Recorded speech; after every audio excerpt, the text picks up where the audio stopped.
and Yosef HaTzadik are linked together. Chazal tell us that Yosef HaTzadik is our force to fight against Yavan.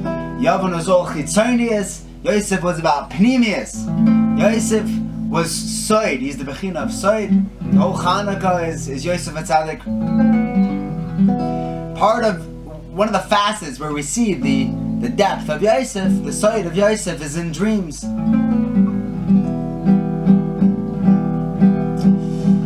When Yosef comes to interpret Paro's dreams, he doesn't say such a chiddush dig pshat.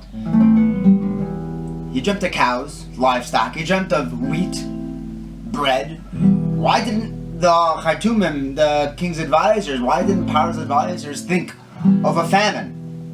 They're talking about daughters. You're gonna have fat cows. Oh, you're gonna have daughters. What? Really? That's what they thought of? Why couldn't they? Why didn't they think of it? And why didn't Paro like any of their answers? They only liked his. The third is that you see, Yosef was on top of the world when he was born. He was born the Ben Zekunim, Kseinis Pasim. Yaakov taught him the Torah of Shem Ve'ever. And then at the end of the Parsha, he's sold as a slave. Now the beginning of Parshas Mikeitz, he's a slave. By the end of Parshas Mikeitz, he's the second most powerful person in the whole world. What changed? Beginning, Yosef was telling his brothers, you have to hear about my dream. He didn't care about anyone else. It's about me. Hear my dreams. And it was a good thing. He didn't care what anyone would say by Ishus Peitifar.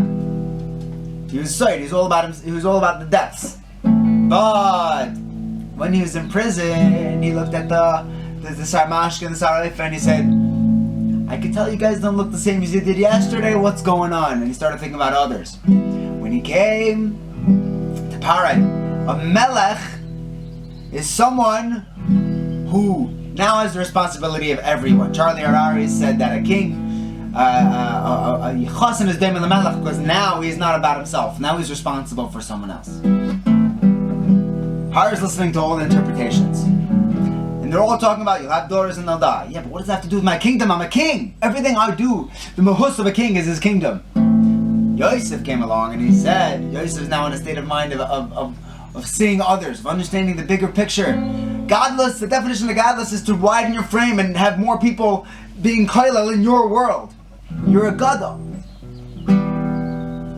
Yosef tells him it's about your country. It's about the economy. Parshas says, you're right. That was it. Let me share with you a little story about a person who is bigger than themselves. There's a woman in Lakewood, a couple supported by someone else. They were learning in Kailo. The husband wanted to buy her a piece of jewelry. He calls up, tremendous yashvus, he calls up his donor and he says, do you mind if I put aside $5-10 a month for a little while till I could buy her a piece of jewelry? Sure, I'll buy you. I'll pay you for it. He says, no, I want to be able to save it up. I want it to come from me. Wow. He says, sure, yeah, it's your money. Do what you want.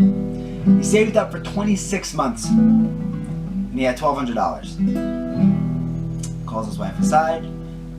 Says, darling, I don't know anything about jewelry. I'm not going to be able to do this very often, but I've been saving money for 26 months. Here's $1,200. Go buy yourself something nice. She was elated, you can imagine. He hadn't bought her a piece of jewelry since they got married. She's in the minivan on the way to the jewelry store, and her friend calls and starts telling her a sob story. Just sorrow shared as a sorrow have. And she's listening, and this is wrong, and that is wrong, and not that you could help me, but you could listen. And she says, one of the things is that my daughter, we're behind on tuition in the school. They're not letting her back in for next semester. That's crazy. She's listening. She says, would $1,200 help you? He says, actually, no. We owe a lot more than $1,200. Besides, you don't have $1,200 to give me, so I said, okay, I tried. She hangs up, makes a U-turn away from the jewelry store and heads straight to her friend's daughter's school. Walks into the administrator's office, goes goes over to the principal and says, my husband saved up for 26 months to buy me a piece of jewelry. Here's the money. If I give this to you, can you guarantee me that her daughter will get into school? Let her back in. Can't imagine what a principal's going through, the financial burdens on him. No matter how cold a heart you have to give into that. And he said, yeah, you got it. He took the money. And now this woman has to go home to her husband without jewelry and without $1,200. May have been the wrong thing to do. She's driving around in circles like, what am I going to tell my husband? What am I going to do? But you know what? With a husband like that, I'm sure he would have been on board. She comes home and her husband says, the first thing he says, I have something to tell you. What? You got a package. I got a package?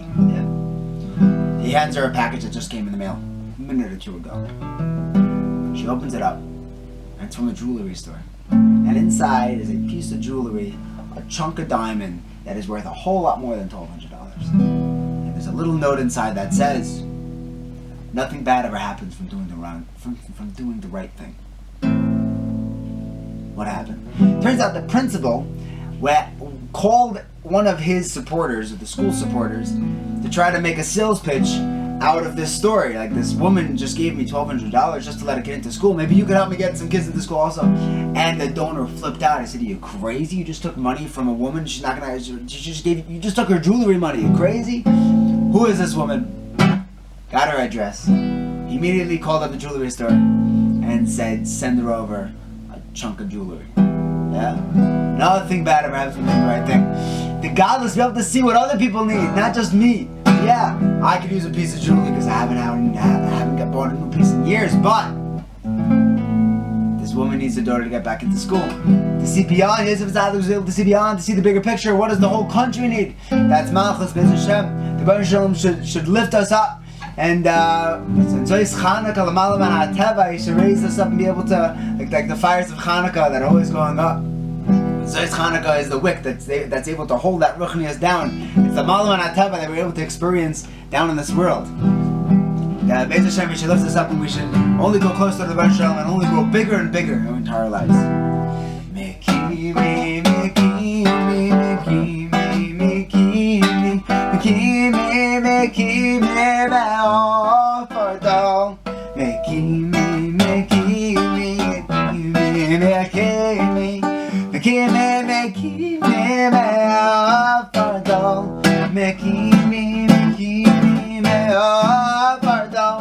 Mekimi, mekimi, me'ofardo. Mekimi, mekimi, me'ofardo. Mekimi, mekimi, me'ofardo. Good Shabbos.